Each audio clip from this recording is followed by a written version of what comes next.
बम बम बोले दोस्तों। अगर आप मेरे चैनल पे नए हैं तो प्लीज़ मेरे चैनल को सब्सक्राइब कर लीजिएगा।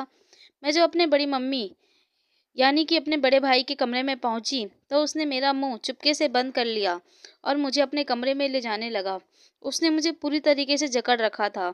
मैं अपने आप को उससे छुड़ाने की कोशिश करने लगी, पर उसने मुझे इस तरीके से जकड़ रखा था, ऐसा लग रहा था कि आज वो मुझे मार ही डालेगा।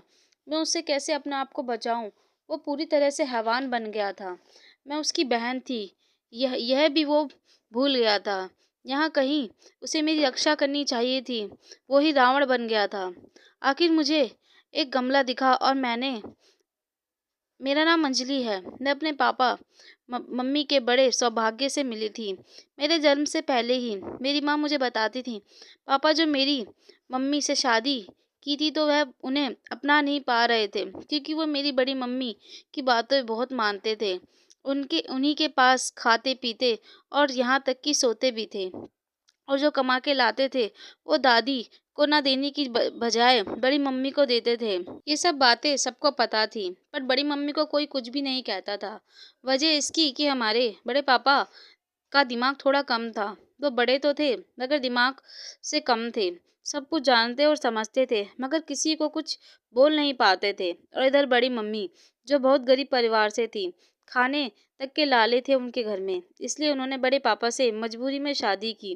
फिर वक्त का खेल देखो, ससुराल आते ही उनके दिन बदल गए।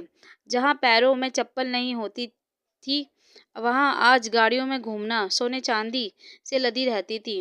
मगर बड़ी मम्मी की कहीं ना कहीं बड़े पापा से प्यार की कमी खलने लगी, इसलिए उन्होंने मेरे पापा पर अपना अधिकार चलाना चालू कर दिया। और इधर अम्मा बाबा अपने बड़े बेटे की बहू घर से न चली जाए, इसलिए उन्होंने बड़ी मम्मी की हर गलत काम को नज़रअंदाज किया। वो पता नहीं कितने कितने आदमियों के साथ सोती थी और कोई ना कोई नए नए चेहरे रोज दिखते थे। अपने वक्त में उन्होंने खूब मजे किए थे। ऊपर से बड़े पापा को अपने पैरों की जूती बनाकर रखती थी। उनसे सारी कमाई निकलवा लेती थी और उन्हें खाना पानी तक भी नहीं देती थी। बेचारे एक तो कम दिमाग, ऊपर से उनकी पत्नी ही उनका साथ नहीं देती थी। फिर वक्त का पहिया घुमा और सारे गलत काम जो वह करती थी उनके बेटे में आ गए थे। वो अपनी मम्मी के सारे गलत कामों में साथ देता रहा। शादी के बाद जब मेरी मम्मी आई तो बड़ी मुश्किल से पापा ने इस शादी को अपनाया था। और दादा के मरने के बाद हम सब परिवार अलग अलग हो गए थे। तभी मैं हुई और मेरे पापा पूरी तरीके से बदल गए। मैं अपने पापा की लाडली थी।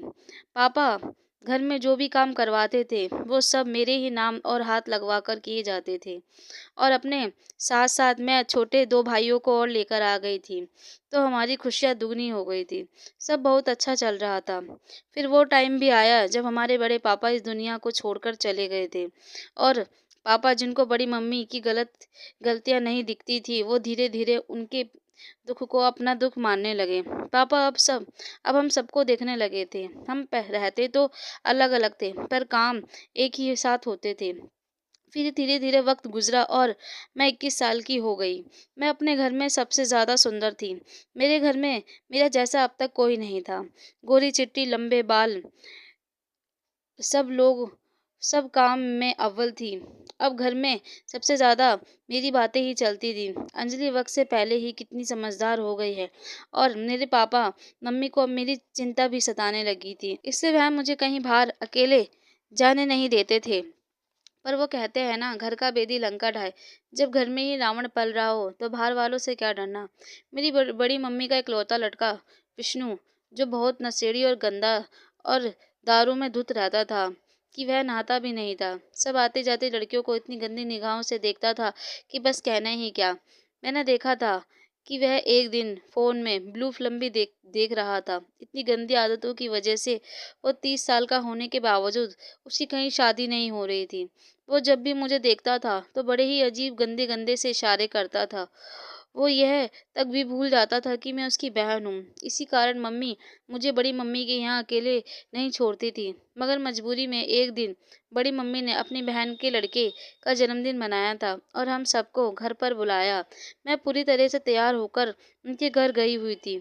हर कपड़ा मुझ पर अच्छा लगता था, इसलिए सब लोग मुझे देखकर बोलते थे, यह तो आपके परिवार की लगती ही नहीं है। इधर विष्णु मुझे घूरे ही जा रहा था, तो मैं मम्मी के पास जाकर बैठ गई। तभी मैंने देखा कि लड्डू, जिसका बर्थडे था, वो सीढ़ियों पर अकेले जा रहा था और एक एक कमरे में पहुंच गया। मैं भी उसके पीछे पीछे जाने लगी। जैसे ही मैं उस कमरे में पहुंचने वाली थी कि विष्णु ने मेरा मुंह बंद करके कमरे में ले जाकर बेड पर ले जाने लगा। मैंने अपने आप को उससे छुड़ाने के लिए इधर उधर हाथ पैर पकड़े। मुझे संभालने की वजह लेकर वह लड़खड़ाते हुए जमीन पर गिर गया और मैंने वहीं पर पड़े गमले से उसके सर पर मार दिया। उसने इतना नशा कर रखा था कि उसका पूरा मुंह सफेद था। मैं जैसे तैसे नीचे भागी और सबको विष्णु की हरकतों के बारे में बताया। तभी पापा उसके पास गए, पर वो इस हालत में नहीं था कि उसे उस वक्त कुछ कहा जा सके। फिर पापा ने बड़ी मम्मी से कहा, देख लिया अपने कर्मों का नतीजा, एक लड़का वो भी सही नहीं। बहन पर ही इसने गलत हाथ डाला है। तुमने अपने जैसा ही इसे बना दिया है। अभी मैं पुलिस को फोन करता हूँ। तभी मम्मी ने पापा को रोका और कहा, जो कुछ भी इसने किया है वो सब दीदी के कारनामों की वजह से, पर इसे पुलिस के पास नहीं। ये तो हमारा ही खून है। इसे नशा मुक्ति मुक्ति केंद्र में डाल दो। वहां पर इसका नशा भी उतर जाएगा और यह जो गंदी आदतें हैं वह सब छूट जाएंगी। जब बड़ी मम्मी ने मम्मी को अपना उनका पक्ष लेते हुए देखा, तो उन्हें अपने किए हुए कामों पर शर्म आने लगी और अपनी गलती की माफी मांगने लगी। फिर पापा ने विष्णु के होश में आते ही उसे नशा मुक्ति केंद्र में डलवा दिया। वो तो चला गया, पर मेरे भाई ने जो मुझे दाग दिया है, वो मैं हादसा अभी तक नहीं भूल पाती हूँ। जहाँ भाई अपनी बहनों के लिए जान तक दे देते हैं, वही आज मेरा भाई मेरे साथ गलत काम करने जा रहा था।